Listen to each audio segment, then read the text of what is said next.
자, 네 번째 시간입니다.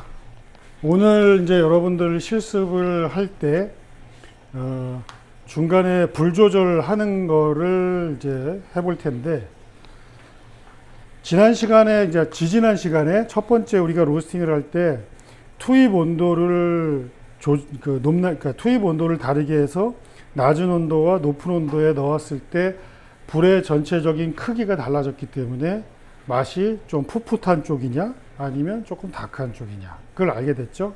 그럼 투입 온도에 따라서도 얘가 풋풋함이나 자연에서 타고난 맛과 향 쪽으로 강해지느냐 또는 불의 크기가 큼에 따라서 불에 의한 다크 초콜릿이나 스모키한 느낌이라든지 이런 쪽으로 가느냐, 이제 그거가 투입 온도도 있다. 배출 온도도 지난 시간에 190도에서부터 210도까지 사이에서 해봤더니 역시 열의 영향이 크면 클수록 불에 의한 느낌들 쪽으로 많이 바뀌는구나. 일찍 배출을 했더니 자연에서 얘가 원래 갖고 있던 본성 쪽의 맛이 많이 드러나는구나. 이제 이런 방향성이 있는 거예요.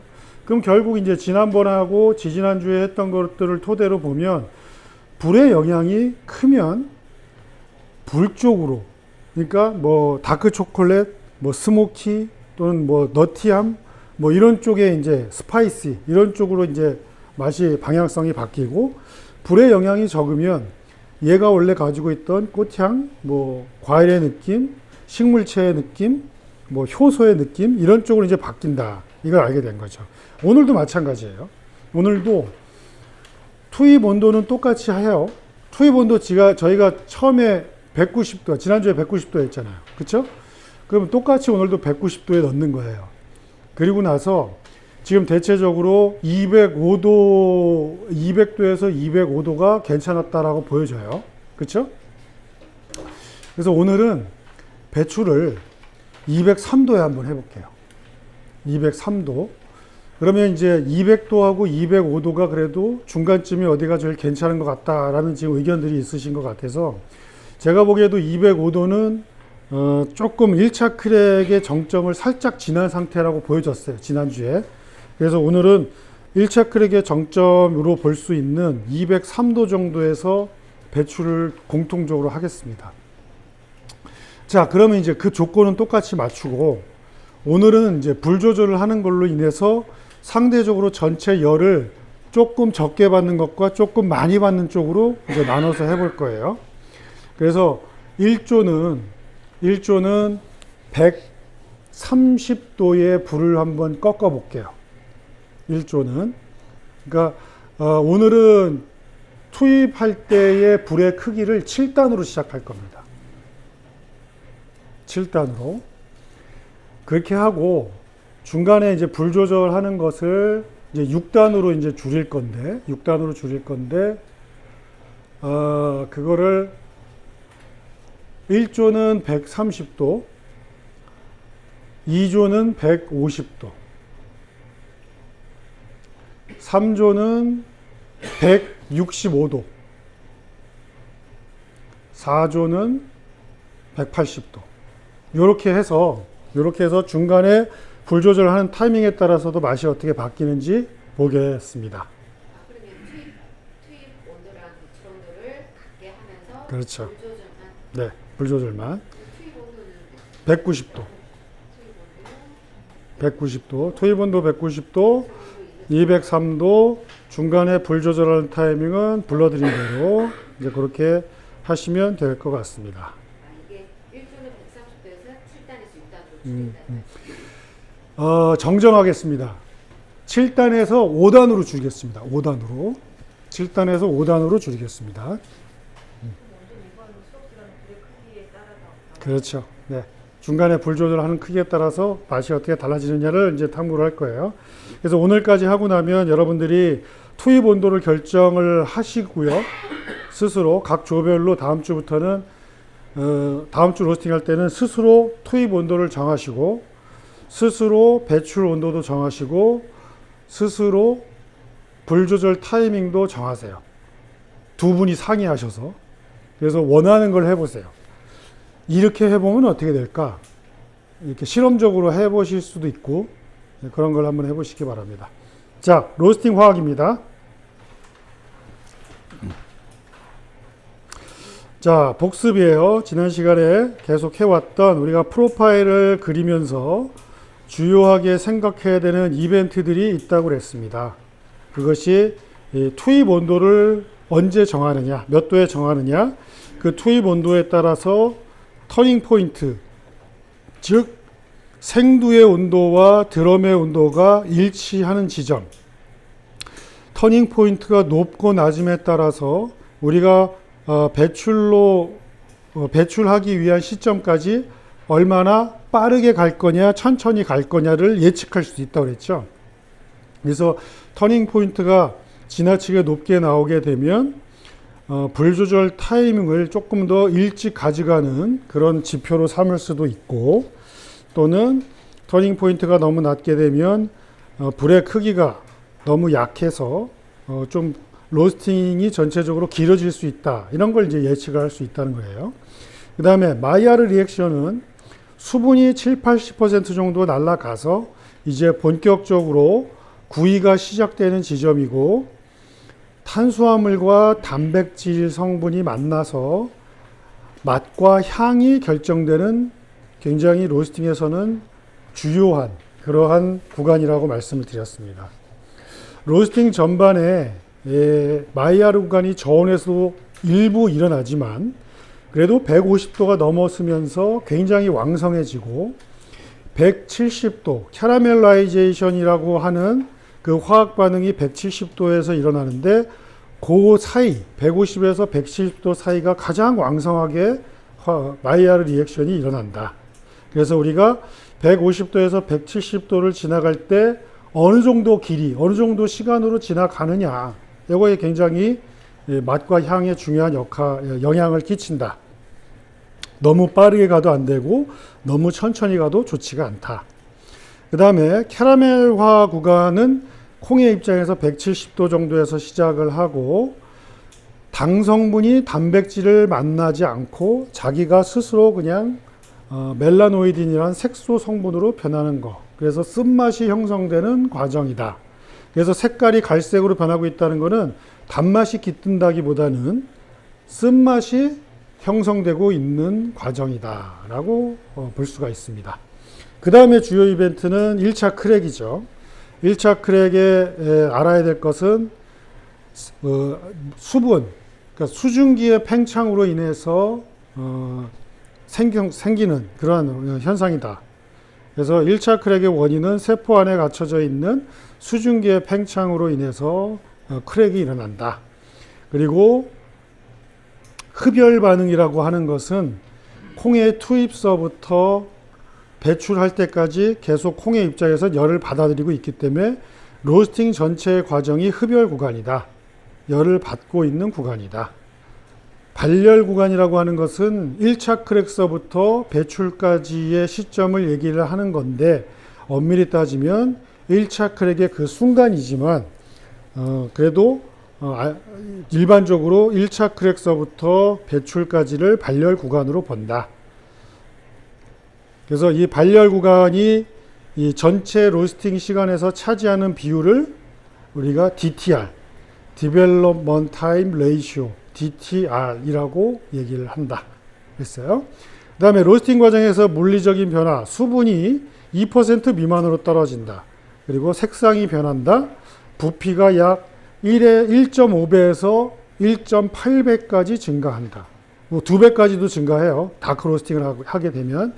그 다음에 밀도가 현저하게 약해지고 무게의 변화가 있다. 중량 손실. 이제 수분 같은 것들이 굉장히 많이 빠져나가고 기타 여러 성분들이 휘발돼서 기체로 날아가기 때문에 그렇죠. 그리고 이제 맛과 향이 변한다. 그리고 로스팅에서 주요로 체크해야 되는 것들 여러분들이 적고 계신 생두 정보, 그 다음에 투입하는 양, 투입 온도, 터닝 포인트, 마이야르 리액션, 캐러멜라이제이션, 퍼스트 크랙, 세컨드 크랙 배출 냉각을 적고 계시다.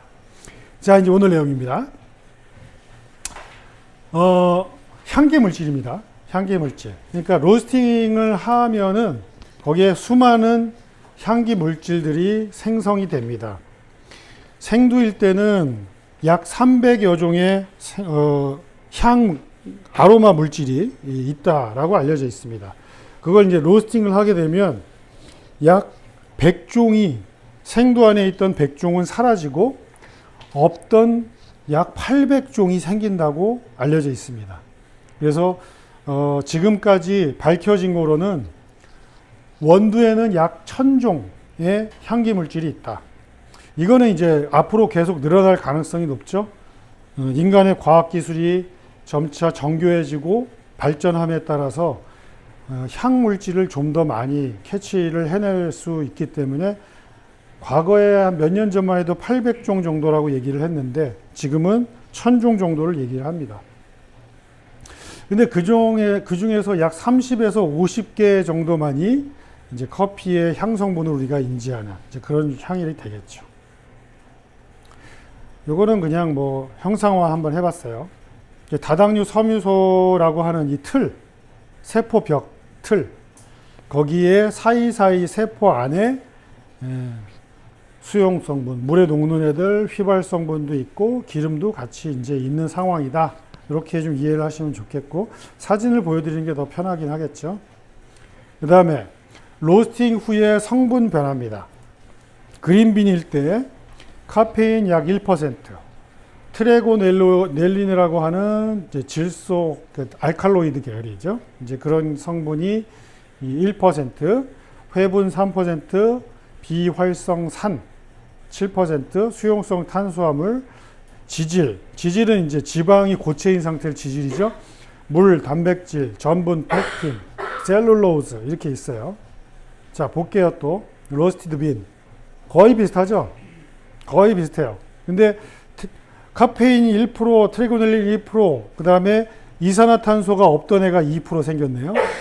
그리고 회분 똑같고, 그 다음에 비활성산 똑같고, 수용성 탄수화물 조금 늘었고, 지질이 녹아서 액체 상태가 된 게 오일 2% 늘었죠. 제일 큰 게 뭐예요? 물이죠. 물이 엄청나게 줄었죠. 10%가량 줄어서 물이 줄어든 만큼 다른 성분의 비율이 올라간 거예요, 사실은. 그래서 전체적으로 보면 크게 변화가 없습니다. 그래서 불용 성분이 약 30% 미만의 물에 녹는 성분으로 이제 바뀌었다. 그겁니다. 그 다음에 보면은 여기에 탄수화물, 지방, 단백질이 아로마에 큰 역할을 하고 신맛과 쓴맛이 산 알칼로이드가 역할을 한다라고 되어 있는데, 이게 이제 단정적으로 이렇게 구분지어서 나눌 얘기는 아니고, 탄수화물, 지방, 단백질도 뭐 쓰거나 신맛에 기여를 당연히 하죠. 그리고 산과 알칼로이드도 아로마에 당연히 영향을 끼칩니다. 근데 그래도 비중으로 따지면, 비율로 따지면은 산이나 알칼로이드 계열이 좀 더 신맛과 쓴맛에 큰 기여를 한다. 이제 그런 의미예요. 자, 여기 유기산을 보시면, 산을 보시면, 산에 보면 클로로겐산이라는 애가 굉장히 많죠. 그리고 유기산 약 1% 들어있다고 나와 있습니다. 그러면 요 샘플만 가지고 보면 생두 안에 있는 그 산, 그러니까 신맛을 내는 그런 산 성분이 약 8% 들어있는 걸로 보이네요. 그렇죠? 근데 이제 원두 상태로 됐을 때 로스팅을 했더니 클로로겐산 비율은 줄어들고 유기산 비율이 올라간 걸 보실 수가 있을 겁니다. 그래서 저거는 이제 어떻게 해석을 해야 되느냐? 로스팅을 하면서 불에 의해서 분자가 클로로겐산이라고 하는 큰 덩어리의 분자가 쪼개지면서 유기산이라든지 이제 이런 쪽으로 좀 바뀌었다. 이렇게 볼 수도 있겠고요. 탄수화물 성분의 당이라든지 지방이라든지 이런 애들도 로스팅을 하면서 산 쪽으로 이제 결국 잘게 분해가 되면서 변환이 된다. 이렇게 볼 수가 있겠죠. 자, 탄수화물이 생두 안에는 탄수화물이 무려 50%가 넘습니다. 그러니까 생두에 있는 기본 성분 가운데 탄수화물이 절반 이상 된다. 그 중에 굉장히 큰 부분을 차지하고 있는 게 계속 말씀드립니다만 세포벽 성분, 셀룰로즈, 세포벽 성분. 셀룰로즈 이제 자연계에 존재하는 가장 많은 유기물이죠. 유기물이라고 하는 거는 탄소가 있는 애를 유기물이라고 얘기를 해요. 탄소가 없는 애는 이제 무기물입니다. 그 다음에 물에 녹지 않는다. 자체 향미가 없다. 뭐 바깥에 있는 이파리, 줄기, 뭐 뿌리 이런 거기 때문에 그래서 맛이 거의 없고 향도 거의 없고. 그러나 휘발 성분을 가두고 바디감에 영향을 준다. 아까도 이제 얘기했듯이 그 세포 벽 성분이 로스팅이 굉장히 진해지면 그 개들 자체의 어떤 밀도가 좀 약해지면서 미세한 분말로 물에 섞여서 한 잔의 커피에 섞여 들어온다. 그게 바디감에 영향을 준다. 그렇게 얘기했죠. 그 셀룰로스 성분 얘기를 하는 겁니다. 그 다음에 자당, 설탕이죠. 설탕. 설탕은 이당류고 이제 단당류인 과당과 포도당이 합쳐져서 이당류가 된다. 그래서 바로 대사가 되지 않고 과당이나 포도당으로 분해가 되어야만 흡수나 대사가 된다. 자, 보시면 이제 아라비카에 6에서 9%, 로부스타에 3에서 7% 들어있다. 역시 아라비카가 향미적으로 좋은 이유가 설탕이 더 많습니다. 이제 많게는 2배, 적게는 약 2% 정도 차이가 나죠. 일반적으로 자당, 설탕 성분이 많을수록 컵 프로파일이 긍정적이죠. 단맛이 좋기 때문에. 인간이 가장 긍정적으로 느끼는 게 단맛이기 때문에 단맛이 좋을수록 긍정적으로 느낄 수밖에 없죠. 그러나 캐러멜화 과정에서 계속 말씀드립니다만 그 달고나처럼 그렇게 색소로 변하고 있고 그 과정에서 여기 보시면 아세트산 쪽으로 많이 변환이 돼요. 그래서 설탕이 많을수록 신맛이 더 강할 가능성이 높아요. 왜냐하면 로스팅하면서 걔가 분해가 되면서 식초의 유효 성분인 아세트산 쪽으로 많이 바뀌기 때문에 그래요. 자, 그러면 기존에 있던 유기산 플러스 아세트산이 될 수 있는 거죠. 그래서 신맛이 더 강하게 느껴질 수도 있다. 자, 라이트 로스팅 할 때 87%, 다크 로스팅 할 때 99% 사라진다. 그러니까 로스팅이 좀만 지내도 이 설탕이나 이런 것들은 다 사라집니다. 근데 라이트 로스팅을 했을 때 87%니까 우리가 오늘 먹었던 샘플 가운데 190도에서 뺀 것 가운데 곽사원 선생님이 단맛이 좀 느껴지는 것 같아요 라는 거는 설탕 성분의 영향이 있을 수 있다라고 볼 수가 있죠. 근데 실은 지난 시간인가요? 두 번째 시간에 배웠죠. 우리 테이스팅 할 때 맛의 역치 배웠잖아요. 문턱을 넘어야지 그 맛을 느낀다. 근데 모든 로스팅된 원두에 검사를 해봤더니 피크를 내서 성분 조사를 해봤더니 인간이 달다고 느낄 만큼 그 역치만큼 설탕이 없더라. 단맛 성분이 없더라요. 그러니까 우리가 그런데 커피를 먹고서 단맛이 느껴진다라고 하는 거는 그건 뭐냐? 예를 들어서 이런 거예요. 먹었는데 스트로베리 같은 그런 향과 맛이 나네? 할 때 우리가 과거의 경험에서 딸기를 먹었을 때 느껴지는 단맛이 느껴진다고 착각을 하고 있는 거예요. 마찬가지로 이제 뭐 초콜릿이한 느낌이 난다. 그러면 우리가 과거에 먹었던 초콜릿의 느낌을 떠올리면서 그 단맛을 연상을 하기 때문에 달다고 느끼는 겁니다. 그러니까 뇌가 어떻게 보면 좀 왜곡된 기억을 통해서 실제로 감각되지 않는 걸 감각이 된 것처럼 착각을 하고 있는 거예요. 그래서 실제로는 그 단맛이 있다고 생각할 만큼의 그러한 성분은 없다는 거죠. 원두에는. 자, 그 다음에 단백질과 지방. 생두 무게의 약 10%에서 13% 정도 사이에 단백질이 존재를 합니다. 그러면서 단백질 하면 뭘 떠올려야 돼요? 마이야르 리액션. 단백질, 생두 안에 있는 단백질이 가장 큰 기여를 하는 것은 마이야르 리액션입니다.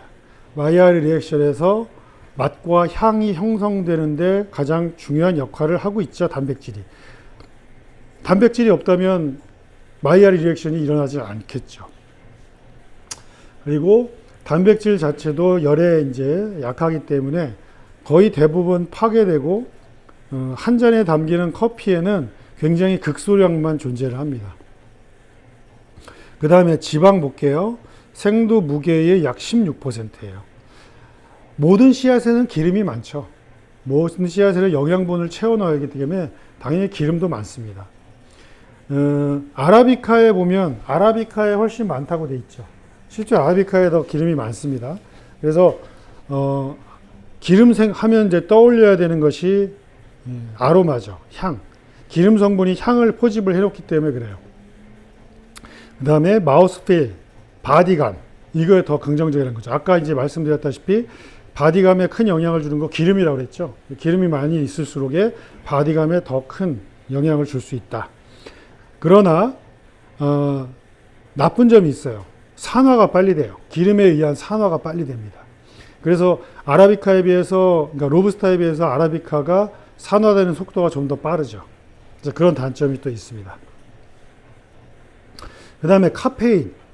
커피를 먹는 궁극적인 목적이 카페인이신 분도 있죠. 자, 알칼로이드, 쓴맛이고, 해충으로부터, 그러니까 카페인과 이런 그 알칼로이드 계열은, 대체적으로 맛이 쓰다. 근데 이 만드는 카페인 같은 경우는 해충으로부터 나를 방어하기 위한 물질이에요. 그러니까, 해충이 나를 공격했을 때 걔가 그걸 딱 먹게 되면 뭔가 해가 되는, 해충한테 뭐 위장장애가 일어나다든지 뭐 갑자기 마비가 된다든지 이제 그러한 역할을 하는 것들이 이제 카페인이 그런 걸 하는 것 중에 하나라는 거죠. 자, 로부스타가 2배가량 많습니다. 카페인이. 그래서 로부스타가 로부스트라고 하는 튼튼하다라는 거의 단어에서 어원이 왔습니다. 그리고 얘는 내열성이 굉장히 강해서 로스팅 전반에 거의 극소량만 유실되고 거의 다 잔존을 합니다. 그리고 트레고넬론이라는 애가 있는데 얘는 로스팅 중에서 피리딘이라는 애와 니코틴이라는 애로 바뀐다. 이거는 그냥 뭐 트레고넬이라는 게 있습니다 정도만 알고 계시면 되겠어요. 그 다음에 물. 생두 상태일 때 약 10에서 12% 사이지만 로스팅을 하게 되면 2% 이내로 줄어든다. 그렇죠? 자, 물은 이제 생두 안에서 열이 공급되는 거를 뺏어서 기화되기 때문에 내부로, 콩 내부로 열이 전달되는 것을 지연시킨다. 그 정도 알고 계시면 되겠고요.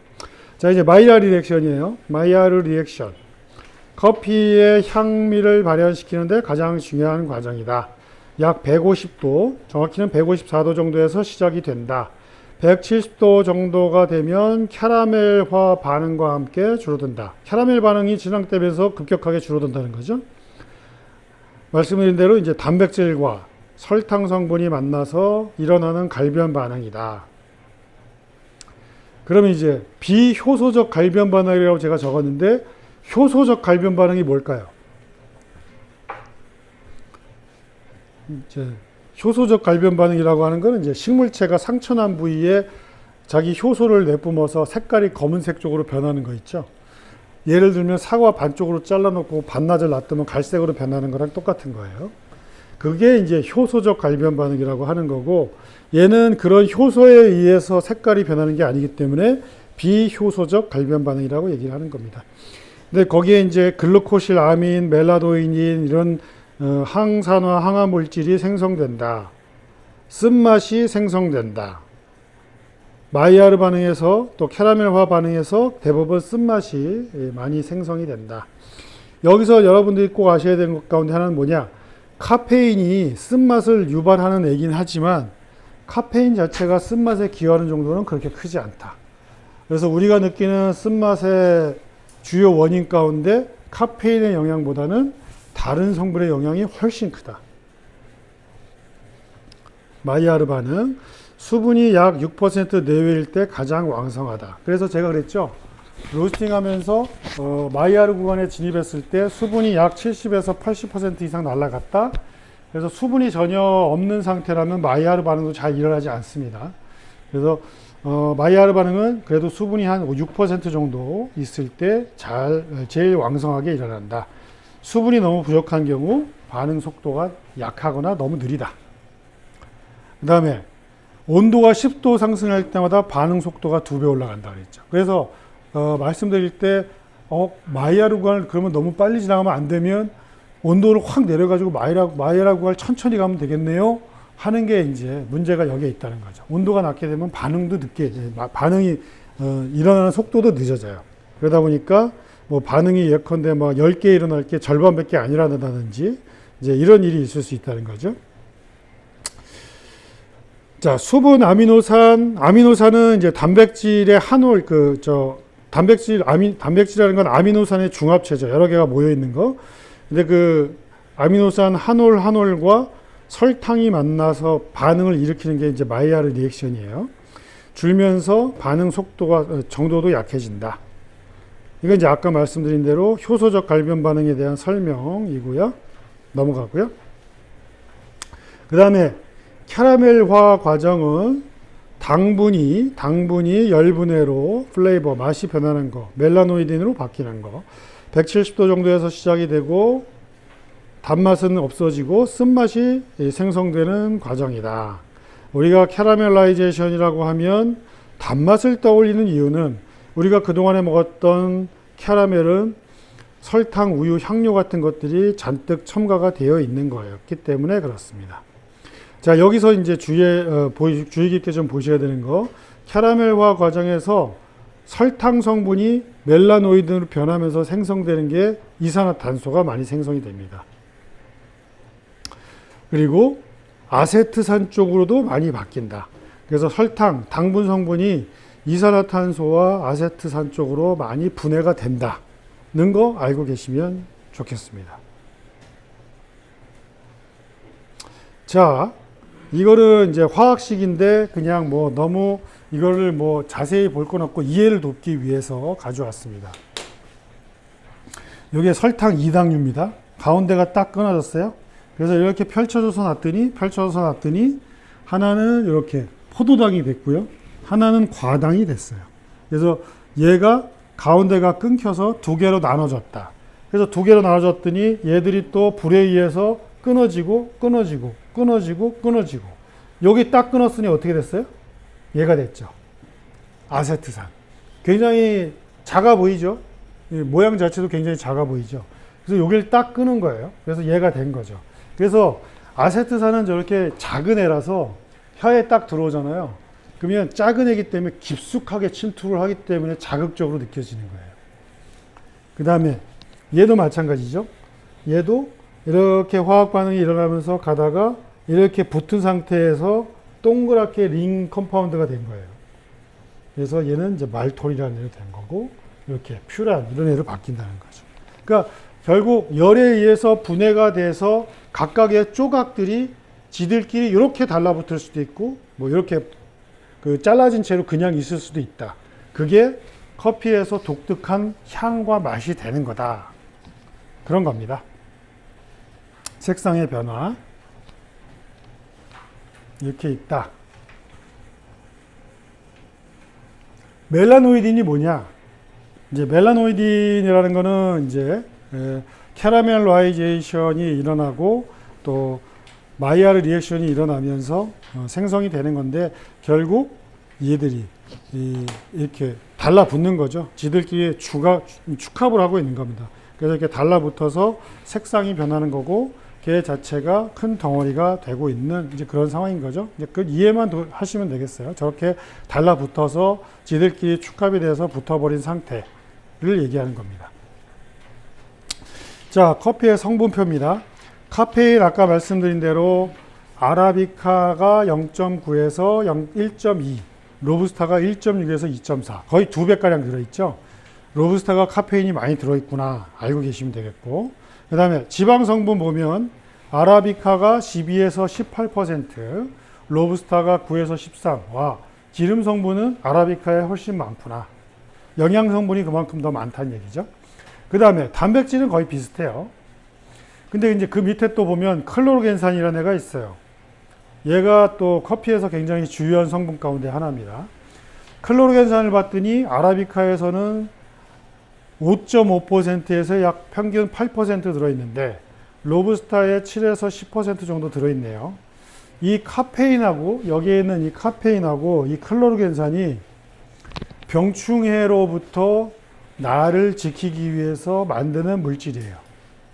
그래서 카페인과 클로로겐산 함량이 많은 로부스타는 평지에서, 높지 않은 평지에서 벌레들의 공격이 많은 환경에서도 벌레들의 공격을 크게 받지 않으면서 잘 자라는 거죠. 미네랄 함량 거의 비슷합니다. 얘는 넘어갈게요. 자, 그 다음에 클로로겐산이라는 애에 대해서 조금 우리가 알아야 돼요. 클로로겐산이란 얘의 화학 구조는 저렇게 생겼습니다. 제가 이제 잘라지면서 이제 두 개의 물질로 바뀝니다. 생두 내에 가장 많은 유기산이다. 강력한 항산화 물질이다. 커피가 몸에 좋다라고 하는데 가장 큰 기여를 하고 있는 물질이에요. 그래서 뭐 암에 걸릴 확률이 얼마나 줄어드네, 뭐 심장 질환에 얼마나 좋네, 간에도 좋네, 뭐 위장에도 긍정적이네, 뭐 여러 가지 이제 얘기들이 있는데 그런 거에 가장 큰 기여를 하고 있는 물질이 저 클로로겐산입니다. 자, 식물의 환경적 스트레스와 해충으로부터 나를 방어하기 위해서 만들어낸 물질이에요.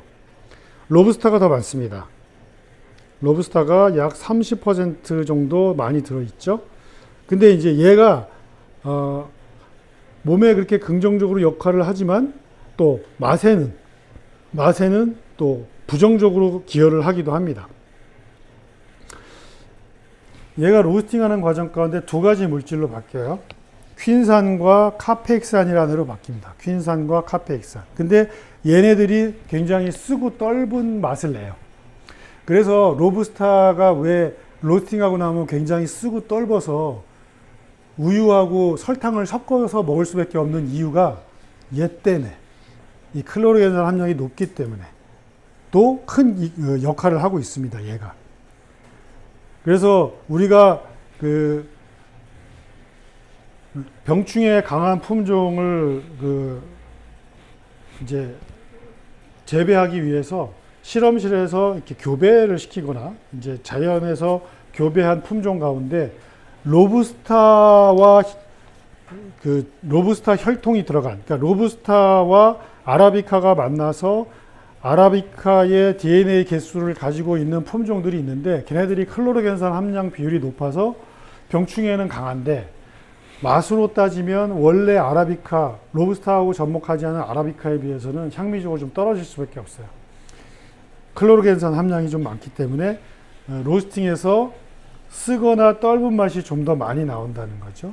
이제 그것이 이 클로로겐산의 역할입니다. 얘는 넘어가고 얘도 넘어가고요. 얘도 넘어가고요. 그래서 퀴닉산과 카페익산 두 개로 이제 나눠져요. 클로로겐산이 퀴닉산과 카페익산 두 개로 나눠지는데 얘들이 지나치면 좋지 않은 바디감, 떫은 느낌, 페놀릭한 느낌. 페놀릭한 느낌은 그 스모키한 느낌이 좀 더 강해서 매캐한 느낌이 날 때 우리가 페놀릭하다고 그래요. 그러나 많지 않고 적절하게 들어가면 생동감이라든지 발랄함 이런 것들을 준다. 그러면 이제 이거 페놀은 뭐냐면 클로로겐산이 퀸산으로 바뀐 다음에 더 분해가 되면 이제 페놀이라는 애까지 가요. 이 페놀 성분이 더 불이 가해지면 이제 구아이아콜이라는 애로 바뀌는데 얘가 스모키한 느낌, 재 같은 느낌의 맛과 향을 내는 애예요. 저 구아이아콜은 발암 물질입니다. 고기 탔을 때 그 시커먼 그을린 상태 있죠? 이제 거기에도 구아이아콜이 있어요. 그래서 강하게 로스팅된 콩에는 대체적으로 다 구아이아콜이 다 있습니다. 그리고 퀸산, 쓴맛에 큰 영향을 준다. 클로로겐산 분해로 생성된, 이거 한번 읽어볼게요. 클로로겐산 분해로 생성된 퀴닉산의 쓴맛의 역치는, 쓴맛의 정도, 역치는 볶음 정도와 관계없이 10mg, 리터당 10mg이면 쓴맛을 느끼는 역치를 다 넘어간다는 거죠. 볶음도와 관계없이. 그 다음에 카페익산은 카페인 쓴맛의 약 20배의 쓴맛을 유발을 한다. 그러니까 사실 얘들이 굉장히 쓴맛에 큰 기여를 하고 있습니다. 퀸산과 카페익산이. 자, 보시면 이해를 돕기 위해서 여기가 딱 끊어진 거예요, 말하자면. 그래서 하나는 딱 끊어져서 얘가 된 거고요. 하나는 여기에 떨어져 나와서 카페익산이 된 거죠. 그 다음에 구연산, 요거 화학 기호만 한번 보실래요? 구연산, 사과산, 아세트산. 구연산, 사과산, 아세트산. 어느 게 제일 단순해요? 아세트산이 단순하죠.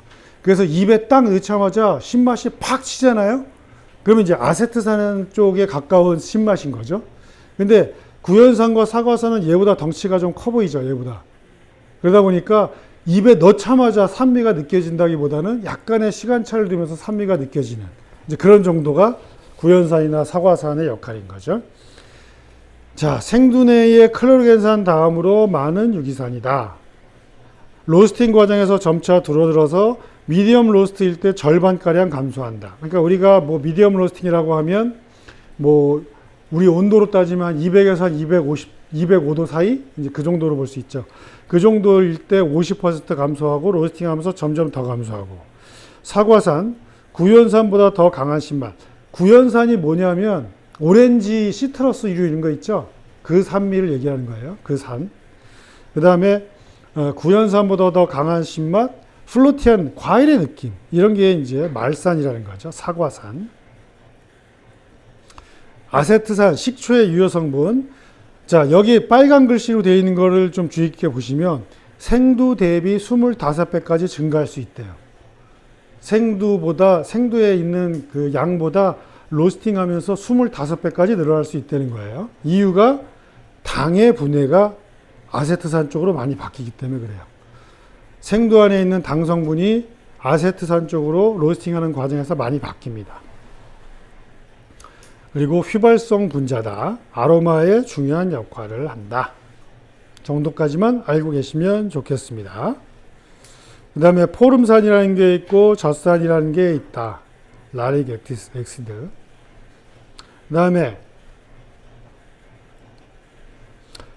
얘는 넘어갈게요. 그 다음에 뭐 이런 애들이 나온다 정도만 알고 계세요. 퓨란이라는 애가 있다. 피라진이라는 애가 있다. 얘들은 로스팅을 할 때 생성이 되는 아로마 물질, 휘발성 물질이다. 퓨란이라는 애가 너티함과 스위트함과 플로럴 꽃향기 같은 애를 향기를 낸다.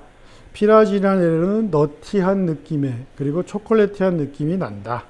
알데히드라는 애가 있는데 얘네들은 대체적으로 과일의 느낌으로 많이 표현이 된다. 케톤이라는 쪽의 애들, 저런 분자들은 버터나 캐러멜 쪽의 노트가 많이 나타난다.